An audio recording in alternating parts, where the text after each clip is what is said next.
So, coming to our next topic, that is hydrodynamically smooth and rough boundaries.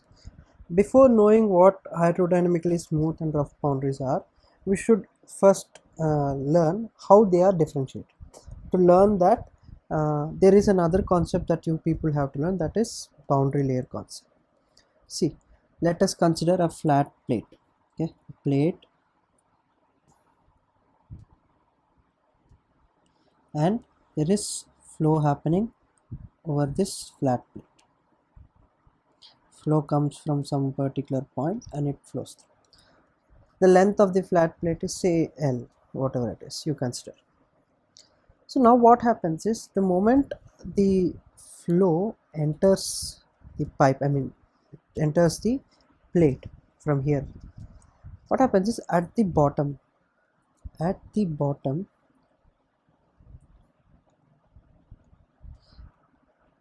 there is one layer that is closer to the surface, and what happens, there is another layer on top of that is closer to this surface, and similarly, and so on and so forth. What happens is, once it enters the flat plate, the bottommost layer, that is this bottommost layer, will adhere to the surface of the plate. Why? Because it has some adhesion. There is certain resistance to flow offered by plate surface, and the bottommost layer will stick to that surface plate. This sticking of the plate bottommost layer is called as no slip condition.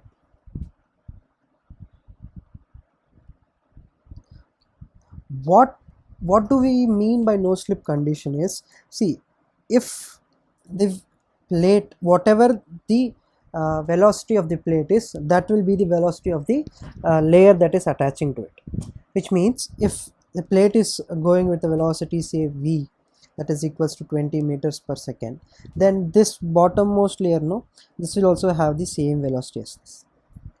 If the plate is rest, that is v is equals to 0, then this layer also will be at rest.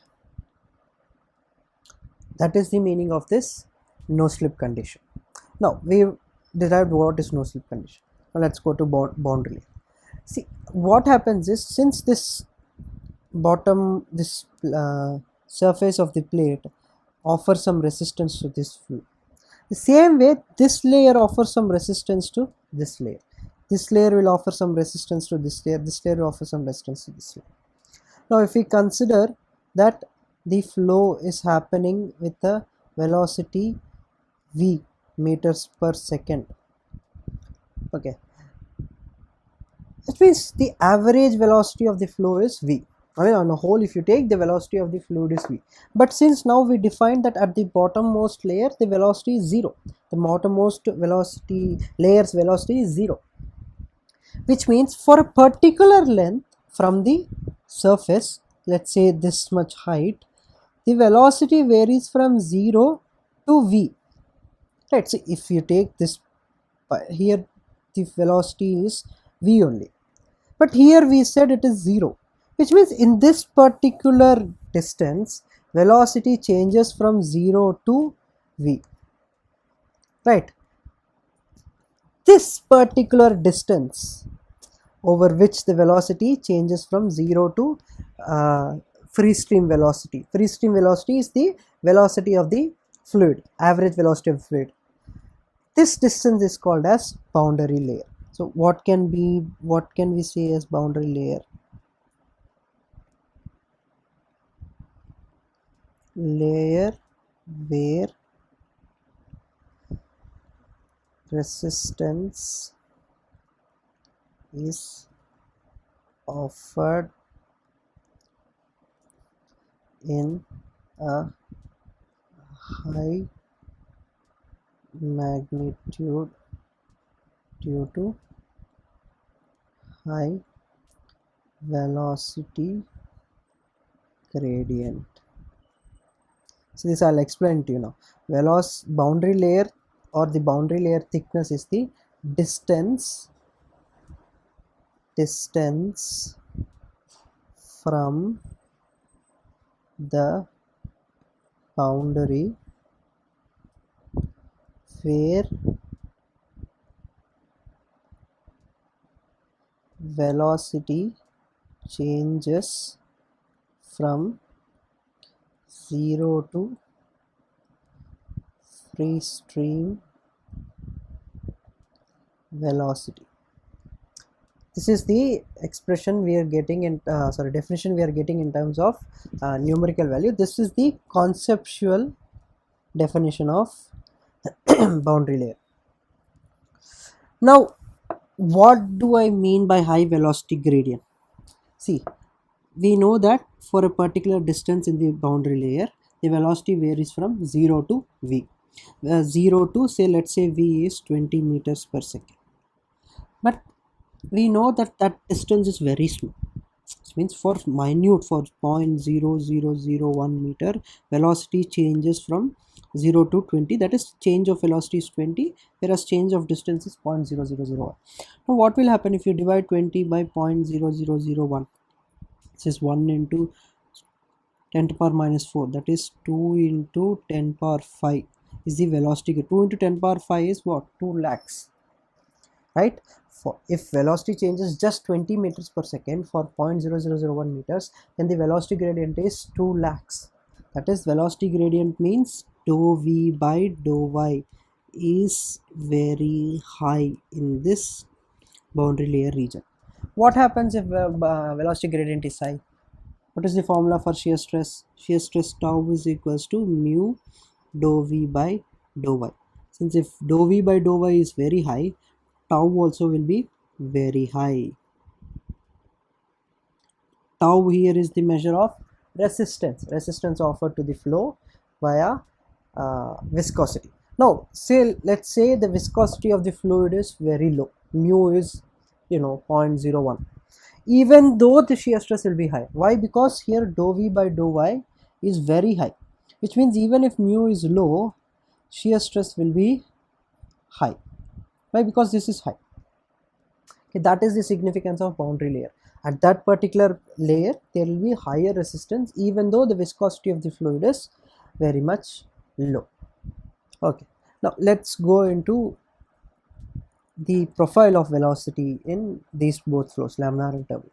So this is for pipe flow. I'll explain you how pipe flow happens. Let us consider a pipe. This is the pipe. There is flow happening.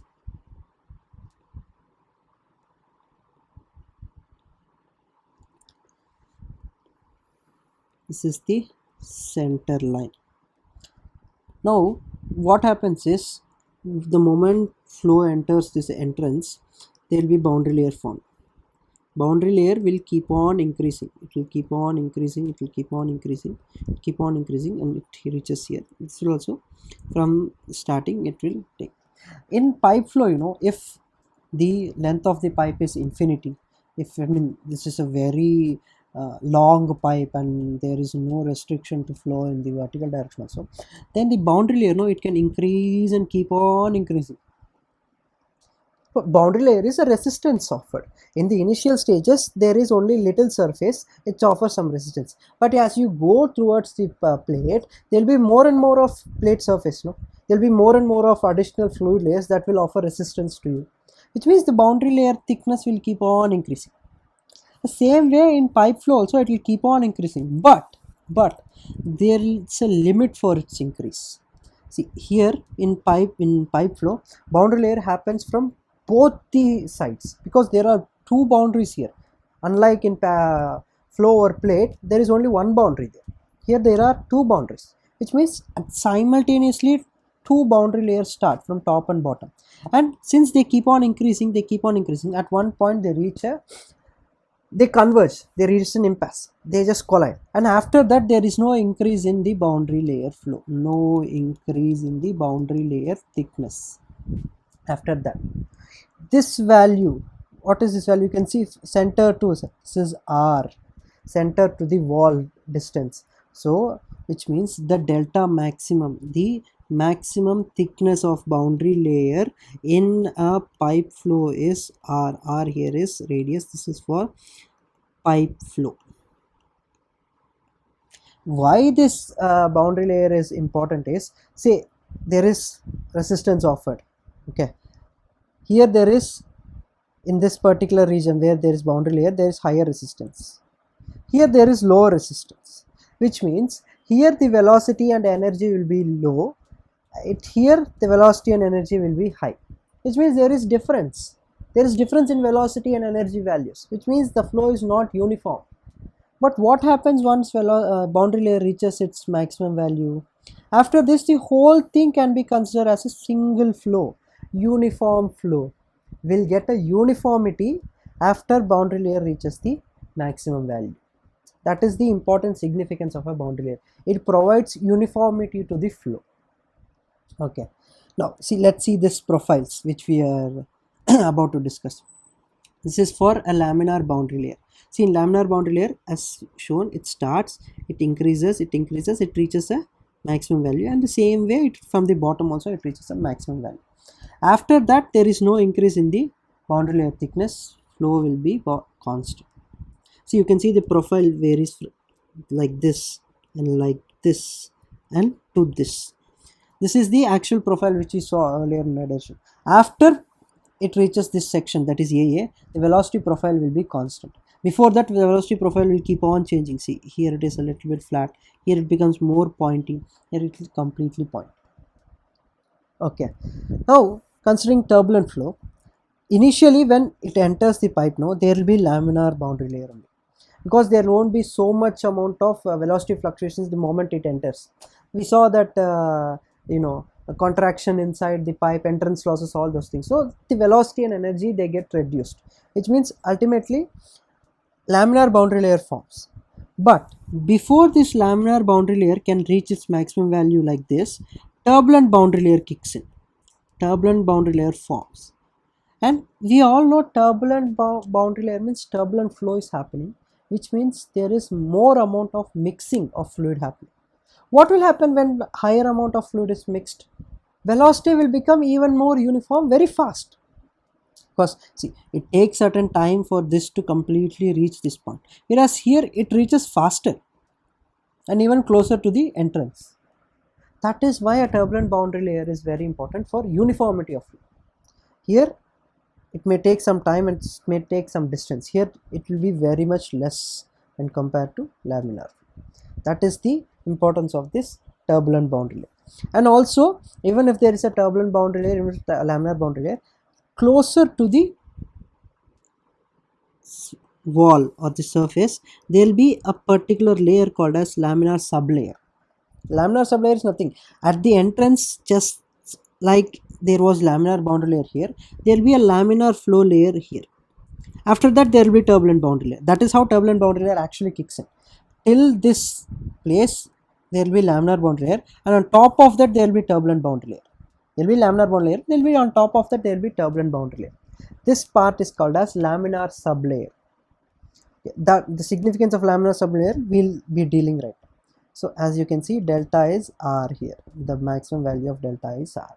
So this is the profile of turbulent flow and velocity flow when boundary layer is considered. See, you can see this profile is constant.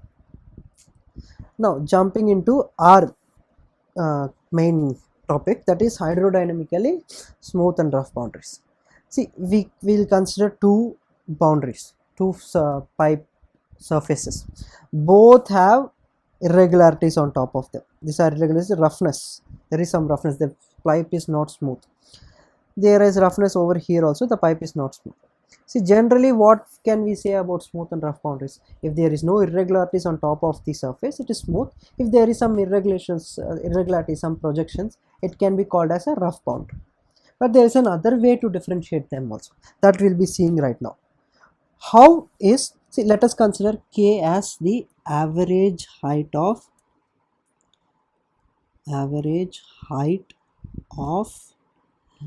irregularities. Okay, that is here K. This K is the average height, not the height of that, average height. We'll take an average. And let delta dash, this thing, delta dash is laminar sublayer. I told you, and the bottom there will be laminar sublayer thickness. Now, if this laminar sublayer is greater than the value of K, what will happen is, see, there is turbulent flow here. There will be eddies. I told you what eddies are, how much erratic movement will be over here and all. What will happen is these won't hit this irregularities. Why? Here the boundary layer acts as a protective shield. Boundary layer is simple, plain, smooth. It will act as a protective shield. It will stop so that all the turbulent flow particles, elements and all those eddies, they hit only the turbulent boundary layer. They won't come and hit the irregularities. If they don't come and hit the irregularities, what will happen? The energy loss will be less because it's hitting a smooth boundary, the energy loss will be less. So this can be considered as a smooth boundary because energy loss is considerably less. At the same time, here in this diagram, if the irregularities height, average value K, is greater than the delta dash value, here this is the delta dash value, what will happen is the turbulent flow particles here, they come and hit the irregularities, because of which this sublayer only gets destroyed. Why? Because so much they come and hit, they hit here, they go here, they again come here, they again hit here, they come, there is so much random movement, the laminar sublayer will get destroyed. Then there will be a higher amount of losses in certain cases like this. That is called as a rough boundary. It's actually hydrodynamically smooth boundary and hydrodynamically rough boundary. This depends on the value of K and delta dash. So there is an equation to define how it is. Whereas if K by delta dash is less than 0.25, K here is lesser than delta dash, then it is called as hydrodynamically smooth boundary. If K by delta dash is greater than 6, it is hydrodynamically rough boundary. If the value of K by delta dash rise between 0.25 and 6, then it is called a transitional boundary. Transitional is, you can't say it is smooth or you can't say it's rough. It is transforming from smooth to rough or from rough to smooth, however the values vary.